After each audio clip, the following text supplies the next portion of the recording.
You wanted the best. You've got the best podcast. The hottest podcast in the world. The Chris Voss Show, the preeminent podcast with guests so smart you may experience serious brain bleed. The CEOs, authors, thought leaders, visionaries, and motivators. Get ready. Strap yourself in. Keep your hands, arms, and legs inside the vehicle at all times, because you're about to go on a monster education roller coaster with your brain. Now, here's your host, Chris Voss. The hottest podcast in the world. Ouch, I hurt myself. That's got to be the best Look intro I've heard. I love it. Absolutely love Ouch, I burned myself. I flubbed the whole thing there. Anyway, guys, well, this is Chris Voss. I'm the host. If you haven't seen me in the last 14 years, I'm the host of this stupid show, The Chris Voss Show. It's not stupid. I'm stupid. Anyway, guys, welcome to the big show. We certainly appreciate you guys. Welcome to the show and the family that loves you, the Chris Voss Show family that loves you, but doesn't judge you. It's at least not as harshly as people do when I flub up the intro to the show and just improv something that's totally stupid and doesn't make any sense. But that's the beauty of it. You never know what's going to happen in the ramble. We have an amazing author and brilliant mind on the show, and it's clearly not me. David Jenyns is on the show with us today. He's coming us all the way from Australia. That's not even right. That's not even an Australian accent. But we're going to get to him and his Australian accent and his brilliant business book that he wrote. We'll get to that in a second. But in the meantime, get your family, friends, and relatives to join your MLM downline of the Chris Voss Show. There's no MLM. You don't have to do that. But you should have 5 people in your downline, though, seriously. And tell them to go to youtube.com/Chris Voss, goodreads.com/Chris Voss, and the LinkedIn newsletter. How many of you subscribe to that? Do it now, or else. Anyway, guys, he's the author of the amazing book. August 18th, 2020, it came out. We were excited to have him on the show because he's a brilliant mind in this category of business. The book is entitled SYSTEMology: Create Time, Reduce Errors, and Scale Your Profits with Proven Business Systems. David Jenyns, once again, is on the show today, and we're excited to have him. He is an experienced entrepreneur who sold the Melbourne cricket ground in his early 20s and founded Melbourne SEO Services. He systemized himself out of that business in 2016 and founded SYSTEMology to help business owners implement systems to scale their businesses. Today, he supports a growing community of certified systemologists, delivers workshops, keynote addresses, hosts a podcast, and is on a mission from God. No, I'm just kidding. That's the line from Blues Brothers. He's on a mission to free business owners worldwide from daily operations. Welcome to the show, David. How are you? Awesome. Pleasure to be here. There you go. So what is this systemology? This sounds like a cult. Is there a cult going on here, religion or something? It is the cult of business systems. I think once you're converted, you'll never go back. It's most definitely addictive. Geez, I got to join another one. How much is it going to cost me? No, I'm just kidding. So give us your .com so people can find you on the interwebs, please. Yes, so just systemology.com, or probably best thing to do, just head to Amazon and search for the book. It's on there. Yeah, I've been needing a religion. Do I have to sacrifice any virgins in this one? Because the old one isn't working out, evidently. Just no more of that. Oh, just children. Just children. Wow. Okay. Yeah. Wow. All right. And you're coming all the way from Melbourne. Are you coming from Melbourne? I know that you spent some time there, I guess. Yeah. Yep. So it is start of the day for me, the end of the day for you. There you go. And your toilets go the other way. We already had a discussion in the green room about Vegemite, so we won't resurrect what horrible stuff that is, according to my opinion, but not yours. Anyway, I tease my Australian friends. I love them. So give us an overview, David, of this book and what's inside of it. Well, most business owners, they get stuck in the day-to-day operations. They build a business delivering the product or service, and then they end up basically getting chained to the business, which is oftentimes like the complete opposite of the reason they started business. They were looking for freedom and building something that they had control over, but the business ultimately controls them for many. So what SYSTEMology is about is a system for systemizing business. So I read a few books, like many of your listeners, things like The E-Myth and Traction and Scaling Up, and a lot of them, they all talk about systems and processes. You got to document things so you can pass them off to your team. But I never really knew where to get started or how to do it. And truth be known, I didn't even like documentation and writing systems and processes. So I was kind of like, well, how am I going to get this done? And that really kind of birthed this idea of systemology and the 7 steps to systemize a business. Seems pretty cool. I just got used to, as an entrepreneur, the whole bondage effect of it. I just think of it as BDSM and abuse. And that's, when you say you're chained to your business, that's kind of my chain. I'm just chained to my business. I just take it as abuse and go, I should derive some sort of pleasure from this abuse, but I don't. But and believe it or not, you're not even alone with that. Most business owners, they just end up grinding it out and going, that's just the way it is. Yeah, it's kind of where you're at. It's kind of like being in a marriage for 20 years. You're just like, oh, fuck, just another day. Kill me now. There's an old bit there from Sam Kinison. Kill me now. Stop. If anybody remembers that old Letterman thing where he's walking the cart. Anyway, obscure reference for those of you who are Gen Zers. So let's talk a little bit about your history. Let's get an origin story, if you don't mind, out of you, so we can get a little idea. What is the Melbourne Cricket Ground? Because over here in the States, we don't give a shit about anything else that's outside of us. But so give us a little bit more details on that. You guys love sport almost as much as we do. And the MCG is like the Vatican of sport here in Australia. It's like our hallowed ground, our magical turf. So when I was just leaving school, I was, budding young entrepreneur, wanting to take over the world. I read a book called The 1 Minute Millionaire. And it told this story of a guy called Paul Hartunian who sold the Brooklyn Bridge for 1995. They were doing renovations. He got his hands on a bunch of wood, chopped it up into pieces, and then sold it off as little pieces on certificate paper. So I just read this story, and then I was driving past the MCG, and I saw a big gaping hole in one side of it because they'd basically knocked down an entire stand. And I went and got myself as much discarded wood and carpet as I could. And I wrote a press release saying, Melbourne man sells the MCG for $19.95. And then I sent it off to all of the media outlets. And then I just got mobbed for a good few months. And basically they did a whole bunch of little news stories and things like that. And I copied Paul Hartunian. I chopped it into pieces, stuck it to certificate paper, and then I mailed little pieces of the MCG out. Did you get any calls from attorneys? Here in the States, you get a C&D. You got a cease and desist. I did. I got 2. I got one from the MCG because initially I'd used in my domain name, it was own the MCG, which they didn't like because it was a trademark term. So I had to make it own the G. So that was a minor name change. And then I also got one afterwards, but it was a little bit too late. Every time that the MCG afterwards would demolish a stand because they did a complete renovation, that was the last time that they let any of this wood and stuff go. And then they started auctioning it off as well. So I kind of turned it into a thing. Wow. Yes. Wow. That is funny as crap. Because, I guess, we have like stadiums here and they'll sell like the seats and stuff like that. Some people collect them. I don't know why. I still have like loads of it sitting at Mum's. Here's a little piece. Do you really? Now. Wow. So it's just little. That was a slither.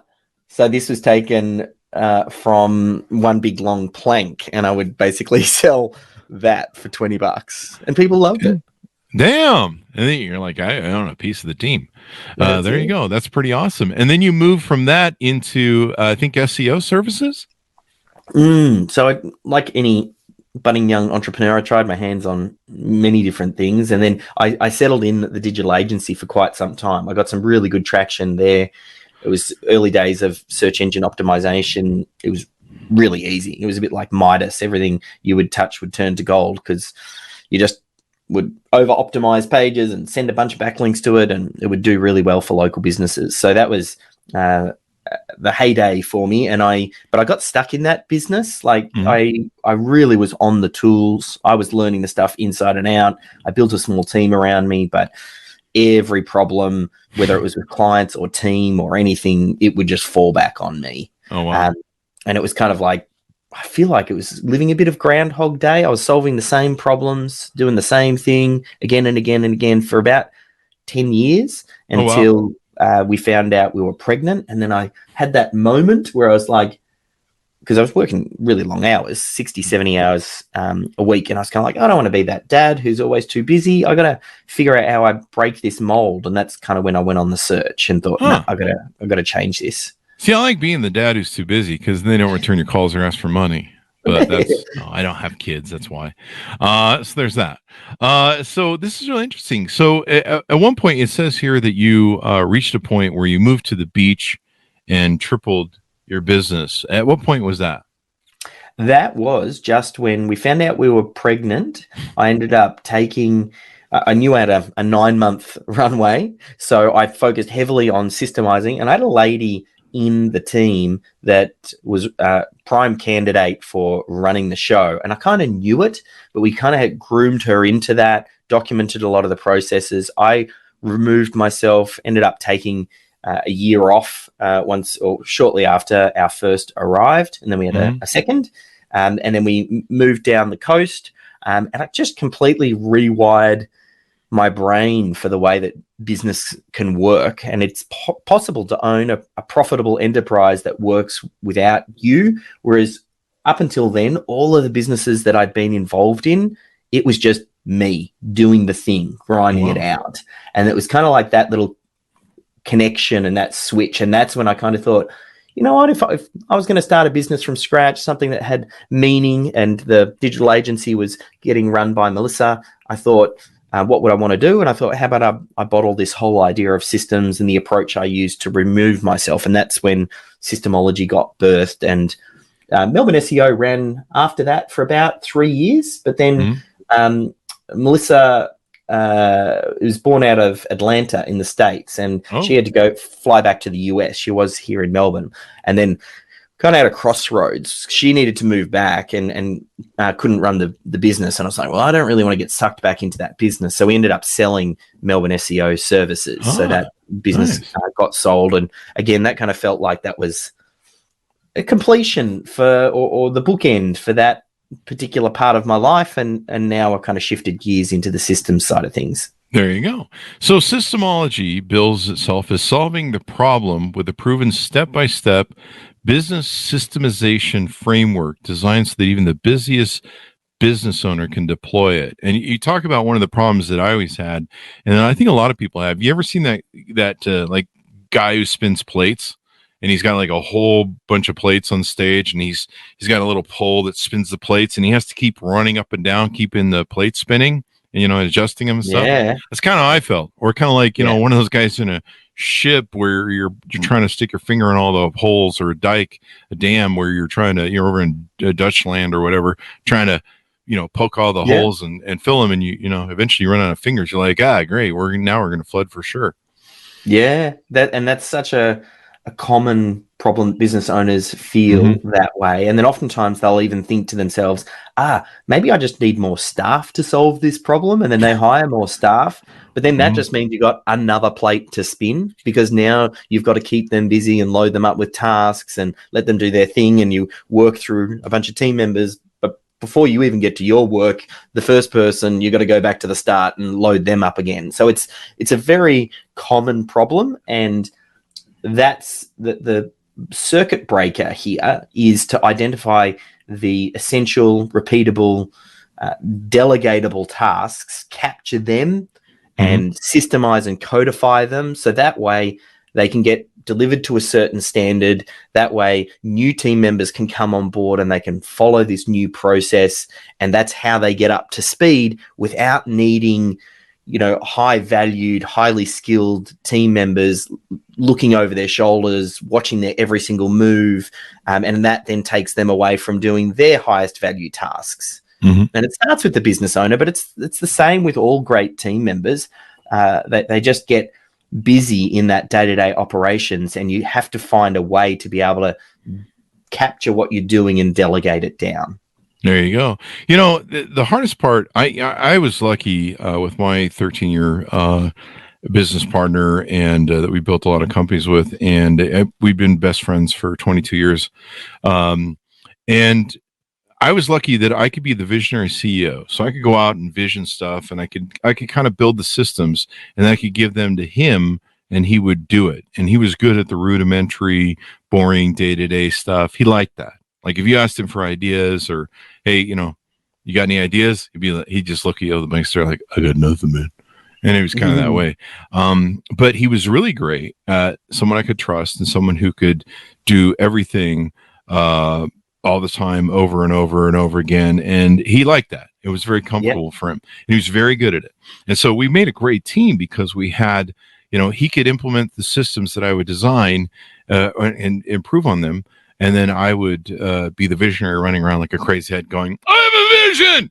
And people would be like, he's on drugs. Found the perfect combination. And I think a lot of business owners need to work towards that for sure. And it's something that Gino Wickman talks about in a book he wrote called Rocket Fuel. And he talks about the visionary and he calls it the integrator. Michael Gerber used to talk about it as the leader and the manager. And it's this idea, the visionary who can go out and see the problems in the world and figure out the solutions and come up with the first version prototype and, win some of those clients. And then, yes, the ultimate is having someone who catches something on the back end of all of the work that you're doing and then takes it through to completion and delivers on the promises that you make to the clients and helps to manage the team and get things in place. And oftentimes the skills required, and I think that's really what I speak to with SYSTEMology, being a visionary creative like you, I didn't fall in love with writing systems and processes. I fell in love with the result of what the systems and processes bring. So I try and bridge that gap for the visionary creative and go, hey, you might not see yourself as a systems person, but that doesn't mean you can't own a systems-driven business. You just need to find the yin to your yang, and you need to set up some processes, and you need to recruit and find the right people who can then complement the areas that you might be weaker in. Most definitely. And so you help people with simple strategies to follow your systems, even stubborn ones. Is that for employees that don't want to follow the systems?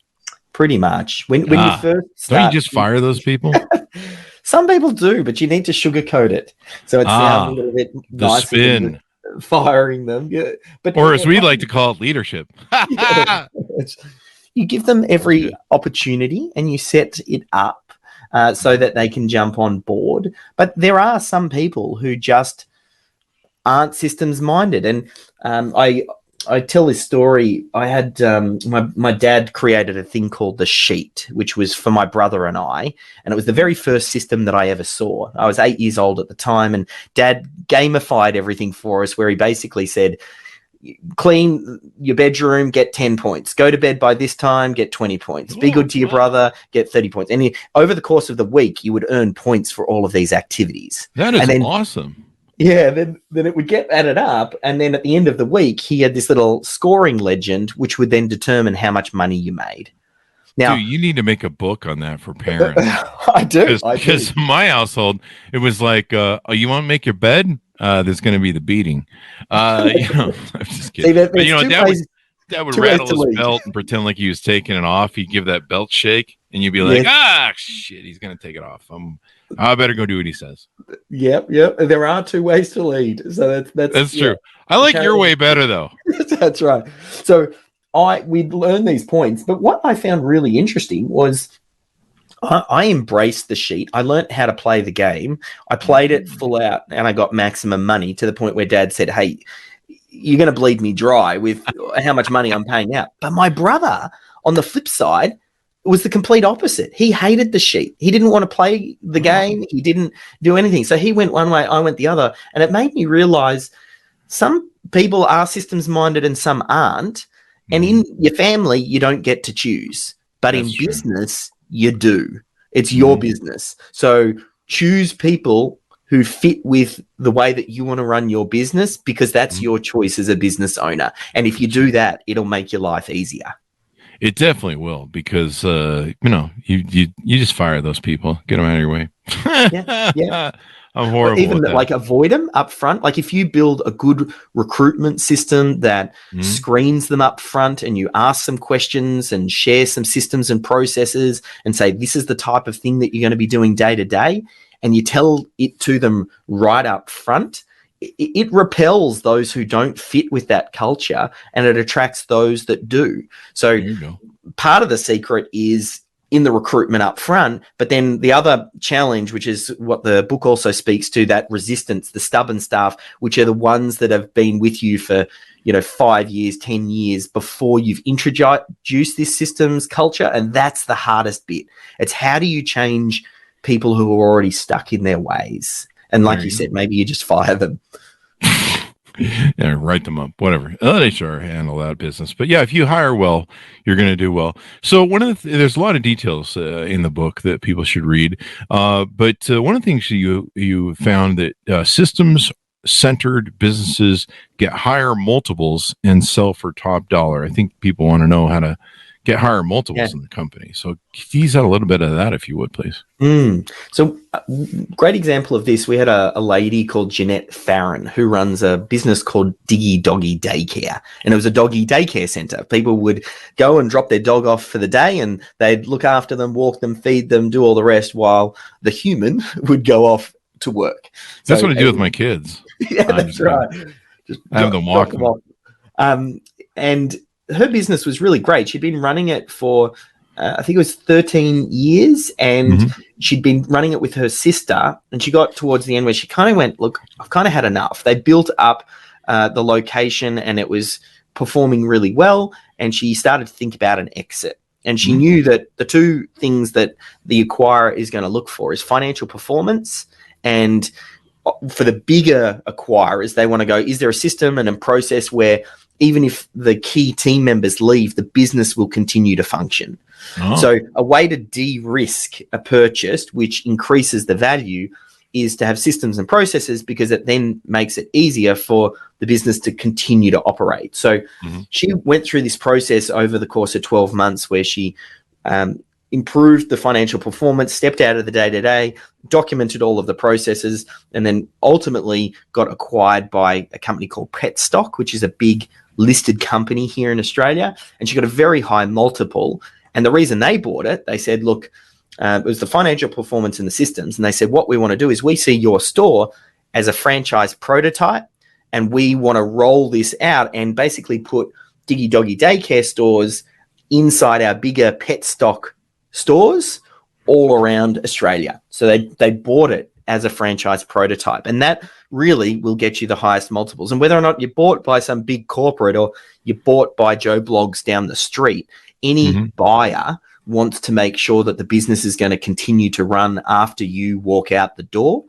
And the systems and the processes is a way to offer that level of security, which then increases the amount of money they're going to be happy to pay for the business. That is awesome, man. I mean, it's really all about that, and constantly improving systems. That was the other big challenge I had. I was constantly dealing with, I build systems, put them in place. Sometimes they run for 10 years, sometimes they use for a year, a month, and you'd be like, hey, man, is that thing working anymore? And all of a sudden it would stop working. You'd have to go in and replace it. How do you deal with stuff like that where suddenly a system works and then you got to go back in and rehack it or redesign it or re-innovate it? Yeah. So partly you want to build a systems culture. So part of it is the way that you train your team. And once you've got a certain base level of systems in place, we call it minimum viable systems. What is the minimum number of systems required to run your business? You get that into place. Then what you want to do is you put some systems in place to identify issues when they pop up. And you have a way that you review them. So maybe you have, Gino Wickman talks about an issues list, and you review it on a team meeting. Maybe that's once a week or once a month or once a quarter. And you look at the problems and you think about them in terms of systems-based solutions. So, the clients, they just keep on not paying their invoices, and that's a real challenge for cash flow. Okay, well, how can we improve this system? Well, and then you have a discussion and you go, what could we do? Can we set up some reminders, or do we bill them up front, or do we put them on credit card like it comes down to identifying issues and having a way that that's done, a way that that's then discussed. And when you discuss it, looking for the solution, it's about thinking, how do we make the change at the system level as opposed to just dealing with the symptom or the top level case of, oh, yes, this client's not following. How do we follow up, Jane Doe because she hasn't paid her invoice? You want to get down to what's actually causing this and make the change at that level. Yeah, the systems can be boring sometimes. I think that's what a lot of people have issues with is, the slowness, the boringness of a system, like building it out, who oversees it. Like as an entrepreneur, you don't want to get caught up in all minutia. You're just kind of like, hey man, somebody else do this and I don't have to deal with it. And like business owners do their best work when they're creative solving problems. They actually get tired and lose their entrepreneurial mojo when they're solving the same problem over and over and again. They're doing the same thing day in and day out. So systems is actually a way out of that, because if you put a system in place, then you can solve a problem once or for a very long period of time, and then that enables you to move up to a higher quality problem. So the key is actually to create a way that you as a business owner can install a system in the least possible moves so you just come up with the idea, and then we have a thing we call systems champions, and you build up a team member whose responsibility it is to take your ideas, help to codify it, help to share it and roll it out. And then again, depending on the size of the team, maybe you have an operations person or someone like you had the yin to your yang that then helps to oversee the team and the execution. So a big part of it is just, how do we take away the bits that you don't like and get someone else to do it? And it still needs to be done. So business, a lot of you want to focus on areas where you're strongest, like focus on your strengths, and then find the team members who can then fill in the gaps for the weaknesses, but don't ignore them. Yeah. Especially you want to make sure they do the job too, so don't ignore them. Yeah. But this definitely frees up your time and creates more time that you have to work on the business and to try and get everything going that way. So that's really important when it comes down to it. So this has been pretty insightful. Anything I missed that I should have asked you about, or anything we want to touch on or tease out before we go? Yeah. Look, the main thing is just, I hope we've been able to light a fire inside the business owner today where maybe they thought about systems before, or they tried it and it didn't work, or they've reached the conclusion that it's not for them. I want them to go, you know what, this is possible. Maybe there's a better way. Maybe I'll give this a go. And that's like, if we've achieved that, then I think they'll be on the path. The only probably other thing, and we could touch on it very quickly, just the high level, maybe 7 steps of SYSTEMology. I could whip through those because that kind of gives a bit of a summary of what the book is. Let's do. Yeah. So the 7 steps, the first one is just define, which is you got to identify the 10 systems that you want to start with first, because there's lots of things you could do. You just need to figure out, well, where are you going to start? And there's a process for that. We call the critical client flow. Then step number 2 is assign. That's where we think about who on the team knows how to do this already to a pretty good standard. And let's just capture that. Let's not try and make it perfect or the way that we would like it to be. Let's just capture what is currently happening and figure out who knows how to do that. If Jenny knows how to answer the phone and she does a pretty good job, well, great. Let's record the system around the way that Jenny answers the phone. So that's step number 2. Step number 3 is extract, which is how do we then get the knowledge out of the brain of those team members? And the real secret there is to make it a 2-person job.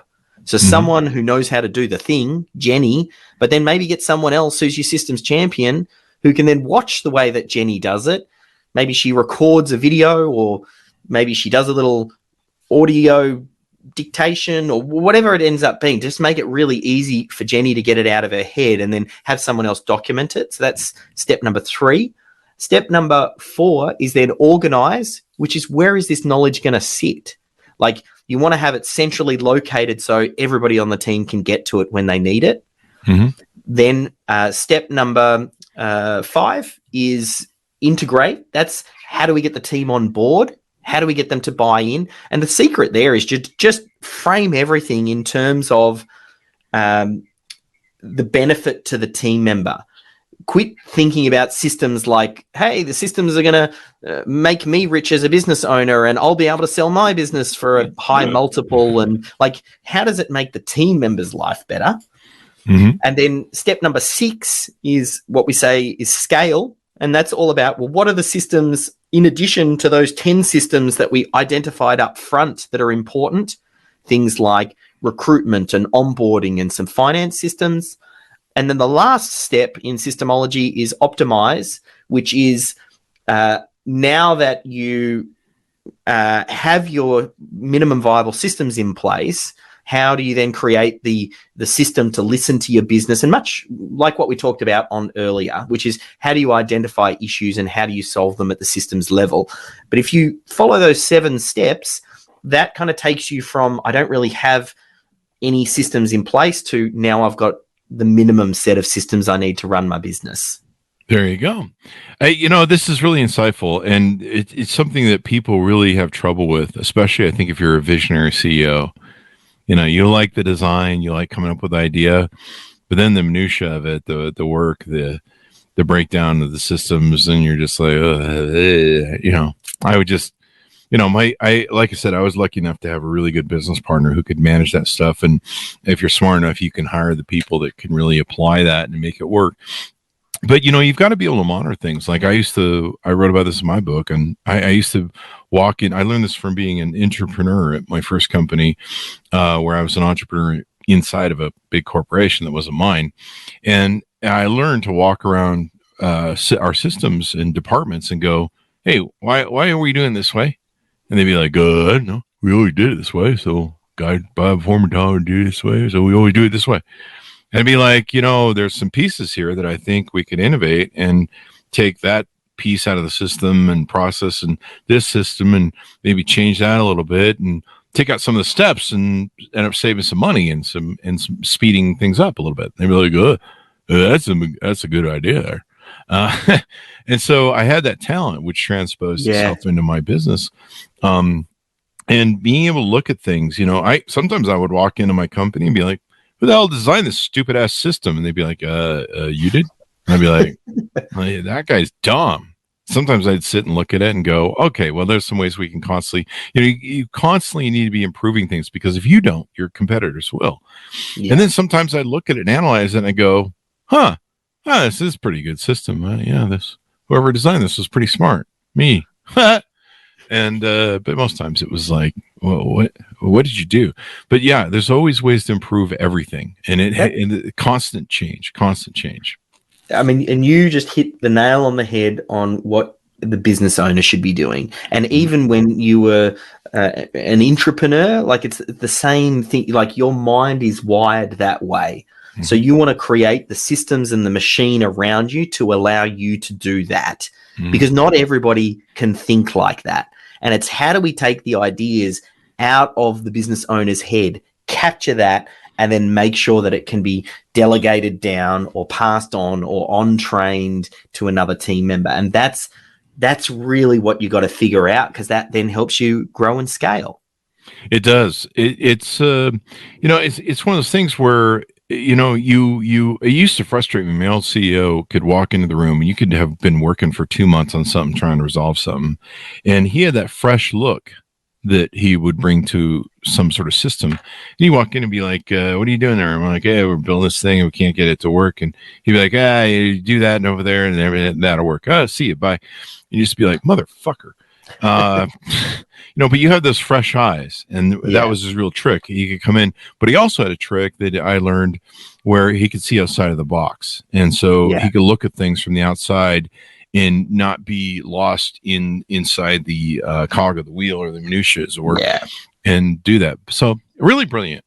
So give us your .com, where people can find you on the interwebs and get to know more about you. Yeah, so it's SYSTEMology. So it's just system and then OLOGY.com. Mm-hmm. And again, I mean, if you're listening to this, definitely check out. We have an audio version of the book as well. So if you go to Amazon, it'll have a link through to Audible. Mm-hmm. And I voice it. And I had the good fortune of also having Michael Gerber, the author of the E-Myth, kind of like the granddaddy of business systems. He wrote the foreword to the book, and he reads that as well. So it's a pretty cool foreword. Nice. So thank you very much, David, for coming on the show. Very insightful. We love it. See if you can do something about that Vegemite or something over there in Australia. But other than that, we love our Australian friends. They're wonderful people, even though this way, let's go the different direction. I often say that I need to move there during the winter because you guys have the opposite, of what we have with winter and summer. And I see all my Australian friends when it's cold here in winter in the U.S. I see all my Australian friends down there. It's 100 degrees or whatever, having fun. I'm just like, oh man, I hate my life. Plus, you guys have such a beautiful country down there, except for the spiders and the everything that can kill you, which is everything evidently. So there's that. Thank you very much for coming on the show. It's a good part of the world. So it definitely is. Thanks for coming on the show. We really appreciate it. Thanks, Monis, for tuning in. Order of the book wherever fine books are sold. It's SYSTEMology. Create time, reduce errors, and scale your profits with proven business systems. I highly recommend it. Thanks for tuning in. Be good to each other. Stay safe, and we'll see you guys next time. And that should have us out, David.